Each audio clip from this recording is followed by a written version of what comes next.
બેફામ બનેલા અસામાજિક તત્વોને લઈ અને પૂર્વ મુખ્યમંત્રી નીતિન પટેલનું પણ નિવેદન સામે આવ્યું અને જેમાં અસામાજિક તત્વોને લઈ અને ગૃહમંત્રીના નિર્ણયને નીતિન પટેલે આવકાર્યો છે। તેમણે જણાવ્યું છે કે ગુજરાત દેશમાં કાયદો અને વ્યવસ્થા જાળવવામાં શ્રેષ્ઠ રાજ્ય છે। તેમણે ઉમેર્યું હતું કે થોડા સમયથી કેટલાક મહાનગરોમાં અસામાજિક તત્વો બેફામ બન્યા છે। મહત્વનું એ છે કે રાજ્યમાં કાયદો અને વ્યવસ્થાની સ્થિતિને વધુ મજબૂત બનાવવા માટે મોટું પગલું લેવામાં આવ્યું છે।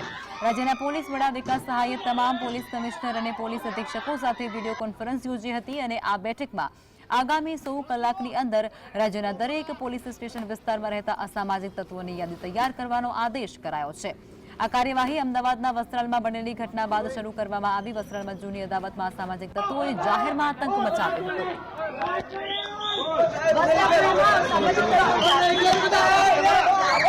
ગુજરાતની શાંતિ અને ગુજરાતની સદભાવના સતત જળવાઈ રહે અને ગુજરાતમાં ધંધા વેપાર રોજગાર કરનાર દરેક મહેનતુ વ્યક્તિઓને પોતે શાંતિથી પોતાના વેપાર ધંધા કરી શકે અને ગુજરાતનો વિકાસ સારી રીતે થાય એનો જે લાભ મળવાનો છે એનાથી બધાને આનંદ થયો છે।